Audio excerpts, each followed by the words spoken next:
In 2024 January, this guy Hayford was in the news for all the bad reasons because a video came out where he was in some kind of sexual, activity with a guy called Educator.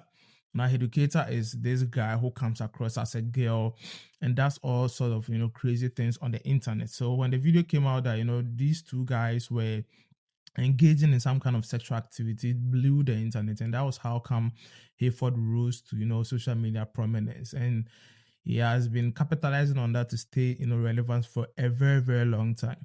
And for a very, very long time we've not heard from him because it seemed like apart from the sexual activity thing that blew him, he did not have any talent, he did not possess any uniqueness for him to continue to be in the social media space. So his name was dying off.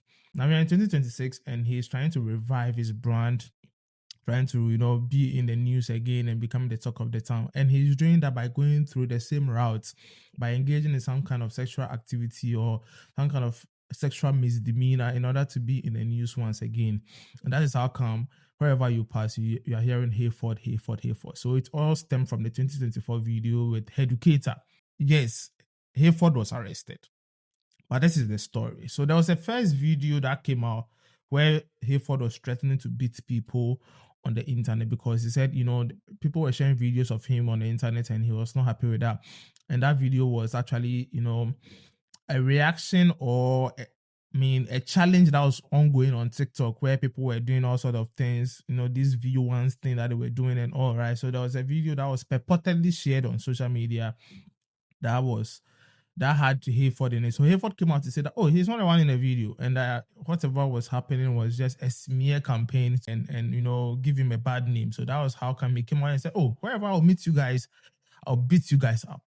Now, fast forward, we didn't hear anything until there was a sexual tape or sexual leak that came out. And in it, this was Hayford himself doing whatever that he was doing. Now, he also released another video talking about reputational damage and also went on to issue a statement. Now, people were sharing the video all over. I've not watched it, but it was all over and people were talking about it. That Hayford was in a video with a girl or a number of girls. I don't know, but yes, things were happening. And according to people who viewed the video, they even saw him dangling his joystick in a video that was purportedly sent to a girl out there. These videos are not appropriate for anybody to view publicly, so you don't expect Bongo to put it here for you guys to see, right? So that is how come Hayford ended up being arrested, right? So he was arrested by the IGP Special Cyber Vetting and Enforcement Team. Now, this is a team of police officers who are seated behind the computer and watching everything that is happening, your tweets, your posts, everything. They are just watching it and waiting for you to do something criminal or something that is in contravention to our laws. So they are just watching. So this was set up to clean up the social media space. The new IGP Tete, you will realize that, bro, a lot of canker, a lot of decadence was on the social media space. So they need to clean things up, right? Also, they use this cyber vetting and enforcement team to pursue issues. There are so many issues that the police has pursued that they use the power of social media. They saw someone beating someone and they go arrest the person. They see some abuse, they go and arrest the person. There's a missing person, they track it. So they use all that. Even this guy, a TikToker was in a video beating the girl up, right? So yeah, they use social media to kind of solve societal issues, right? So that is what the cyber vetting and enforcement team is all about. So when they saw what was happening on social media about Hayford getting involved in some sexual activity and it's being shared and published all over, they decided to arrest him. Now they arrested him in order to investigate what was really, really happening and to get to the bottom of the issue. Now, this is what they'll be investigating. One, they'll be investigating if Hayford is the one in the video. So they need to ascertain the identity of the person in the video. In the advent of social media and the popularization of AI, there could be instances where videos will be out there that could be a misrepresentation of the fact or even of the person or the personalities, right? So they'll get to know whether it is Hayford, truly it is Hayford in the video. Now, when they finish doing that, they'll come to, does Hayford know the lady or the ladies in the video? So that is what the investigation will also be about. The second step. Then the third step was there a mutual agreement for the video to be taken? Right. So they'll ask and get to the bottom of whether there was a agreement between the two parties, the lady or the ladies and Hayford, did everybody agree to that? If one person agreed and the other didn't agree, there's a problem. If there wasn't any agreement at all, there's a problem. If there's an agreement to they'll move to the next step, which was is the lady, which will be not which was, is the lady a minor? They'll need to ascertain that whether the lady in the video was a minor or the ladies were minors. Now, who shared the video? The primary source. There's always a primary source, the main source of everything. So they'll get to the main source and get to know who was it shared by Hayford himself? Did Hayford forward it to someone? How did the video get out? If the video was recorded and it was on Hayford's phone, how was it shared? How did it get out there?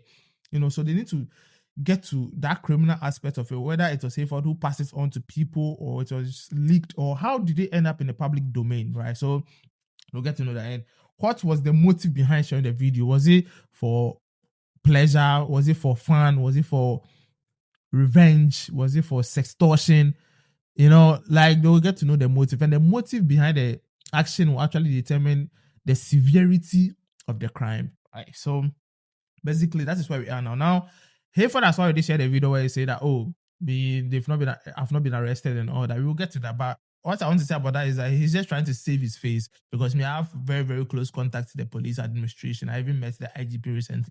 So when I'm giving you information about arrest and stuff like that, you should believe me. But I'm just saying that whatever he said in that video that came out recently was just to save his face. There's some shame about you being arrested by the police for doing one thing or the other, right? So he was just trying to save his face. Now, if the investigation is concluded, which Hayford will be part of, even though he's home now, he will be going there to partake in an investigation, which could take probably a week or 10 days. If it is investigated and they come to the conclusion that Hayford was actually the one in the video and there were some criminal aspects of it, now there will be charges. And the first charge will be sharing of explicit material. The second will be non-consensual sharing of intimate images. Now, the third charge could actually be threatening to release sexual content. That could be sextortion and publishing of obscene materials online. Then also there will be secret recording of sexual acts. I'm not saying these will be the charges, but any of these could actually be the charges that he could be facing when investigations are concluded, right? So the most primary aspect of this investigation will be about age and consent, the age of the lady in the video, and whether there was consent or not. So if those two parameters are met, it could lessen the whole charge. But if there's an age disparity or there was no consent at all, it could be a bigger problem for Hayford. Sharing of sexual content could get you between 1 to 3 years imprisonment. Threatening to share, that is sextortion, could be between 5 to 10 years imprisonment. Now, sexual exploitation could be between 25 years. And creating or sharing of explicit material involving minors could be between 5 to 10 years. Then we have publishing obscene material, that could be 5 years or a fine. Now, those who retweet, forward, or post leaked sexual videos in Telegram groups, on X, wherever, they could also be liable to criminal charges. So you could be there and they'll just arrest you for publishing stuff that you're not supposed to publish. You don't need to be in the video to be arrested, right? These charges will be coming from the Cybersecurity Act 2020, Criminal Offences Act 1960, and the Electronic Communications Act, which is 2008. Hey, my people, what are going on? First of all, let me clear something. I have not been arrested. I'm fine and I'm well. Ghana police is doing their investigations. Salute to them. They just took my phone just to aid in their investigation. Nobody has been arrested. Nobody has done anything. It's something we are doing. Please do not believe the misinformation on the internet. I am begging you, please. I just want them to enjoy them, so that is why I have not responded. But please, do not believe the misinformation. I am home right now. As you can saw, I'm in the house. Yeah, man. He was trying to save face.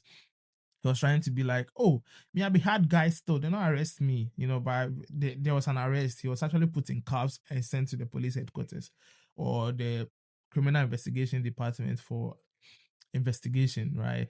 But probably he's just a first-time offender, so they just allowed him to go. But he will be frequenting the police administration to partake in investigation. Until investigations are concluded, he can't be charged. So they need to get to the bottom of the issue. I don't know the family that Hayford is coming from. I don't know his parents. I don't know and of his relatives, but I feel like he needs to be talked to. He needs to be sat down and spoken sense to. You know, probably he needs to take a hiatus from social media. Can't you be in the news for all the reasons apart from sexual stuff? Hayford, can't you just be in the news for something? Can't you do something? You have the muscles. Can't you do some gym content? Can't you just run and create content on that? Can't you go to the fufu joint and be panning fufu for content or something? Because you are well built. Why should you always be in the news because you've done something crazy that is related to sexual stuff? Educator was the first one. Now it is about some sexual stuff. The third one will probably be about you being gay or masturbating or something. What the fuck is wrong with you, bro? And for me, I feel like it is the circle that he's in. These guys, they don't even have any moral standards. Everything is allowed. They support every nonsense. You know, you can be in a kind of circle that they will never, try to correct you when you go wrong. They support everything that you do, whether good or bad. That is a circle that you should run away from.